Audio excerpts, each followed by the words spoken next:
सभापति महोदय जी, मांग संख्या 27 पेयजल पर बोलने का मौका दिया, इसके लिए आपका धन्यवाद देती हूँ।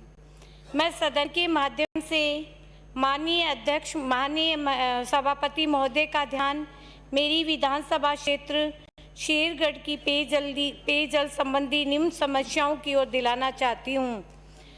माननीय सभापति महोदय, मेरी विधानसभा क्षेत्र में जल जीवन मिशन के तहत 26 योजनाओं के लिए 50 करोड़ रुपए की राशि स्वीकृत करने के लिए माननीय मंत्री जी व मुख्यमंत्री जी का बहुत बहुत धन्यवाद देती हूँ। जल जीवन मिशन योजना के तहत हम सबका सपना है कि घर घर नल का पानी पहुँचाया जाए। इसके लिए मैं माननीय मंत्री महोदय को बताना चाहती हूँ कि मेरी विधानसभा क्षेत्र में राजीव गांधी लिफ्ट कैनाल के माध्यम से मदासर हेड में पानी की सप्लाई होती है, लेकिन राजीव गांधी लिफ्ट कैनाल की क्षमता पर्याप्त रूप से नहीं हो पा रही है। मेरी आपसे मांग है कि करोड़ों रुपए का बजट जल जीवन मिशन पर खर्च किया जाए, लेकिन लिफ्ट में पानी नहीं होने की वजह से आम जनता को राहत नहीं मिल पाएगी। इसके लिए मैं माननीय मंत्री महोदय से लिफ्ट की ऊंचाई बढ़ाकर पानी की पर्याप्त सप्लाई दिलाई जाए, ताकि जल जीवन मिशन की योजना का सफल कार्य किया जा सके।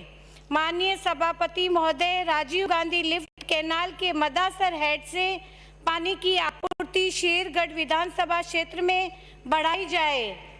माननीय सभापति महोदय, गंगानी, गोपालसर, जियाबेरी, देवानिया पंप हाउस में वर्ष 2009 में पंप लगाए गए थे, लेकिन आज दिनांक तक उन्हीं पंपों से पानी सप्लाई होने की वजह से पानी की पूर्ति नहीं हो पाती। मेरी आपसे निवेदन है, मांग है कि इन पंपों को बदलकर उच्च क्षमता के पंप लगाए जाएं, ताकि दूर दराज की ढाणियों में निवास कर रहे मेरी शेरगढ़ की पानी की समस्या से निजात दिलाई जा सके। माननीय सभापति महोदय, मेरी विधानसभा क्षेत्र में ज़्यादातर जनता दूर दराज की ढाणियों में बिखरी हुई निवास करती है।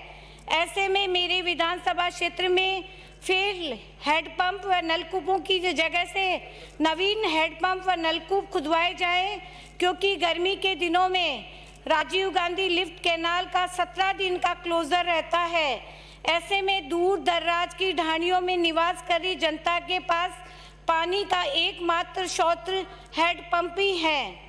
माननीय सभापति महोदय, मेरा सदन के माध्यम से माननीय मंत्री महोदय से आग्रह है कि आपके द्वारा सोलर सिस्टम आधारित 20 नलकूप एक वर्ष पूरे मेरे विधानसभा क्षेत्र में खोदे गए थे, लेकिन मुझे ये बताते हुए बड़ा दुख हो रहा है कि आज दिनांक एक भी नलकूप सोलर सिस्टम नहीं लगे होने के कारण इन नलकूपों से ना तो पानी मिल रहा है और ना ही चालू करने की कोई दिशा उचित कार्यवाही होती नजर आ रही है। मैं आशा करती हूँ कि जल्दी आप कुछ कार्यवाही करते हुए सोलर आधारित नलकूपों को जल्द चालू करवाकर आने वाली आगामी भीषण गर्मी से मुझे पूर्ण रूप से राहत दिलाएंगे।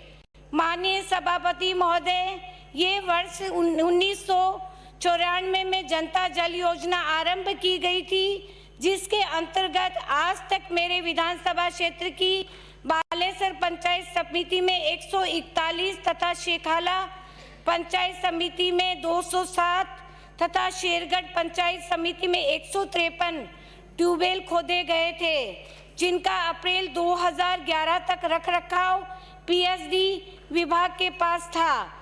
इसके बाद इसका रखरखाव पंचायत समिति को सौंप दिया गया। पंचायत के सरपंच के पास ऐसा कोई बजट नहीं है कि जिससे वे इनका रखरखाव कर सके। समय पर रखरखाव के अभाव में आधे से ज़्यादा नलकूप खराब है। अतः आपसे मेरा नम्र निवेदन है कि उक्त योजना में बजट का प्रावधान किया जाए, जिससे कि इसका रखरखाव समय पर हो सके। धन्यवाद सभापति महोदय जी, आपने मुझे बोलने का अवसर प्रदान किया।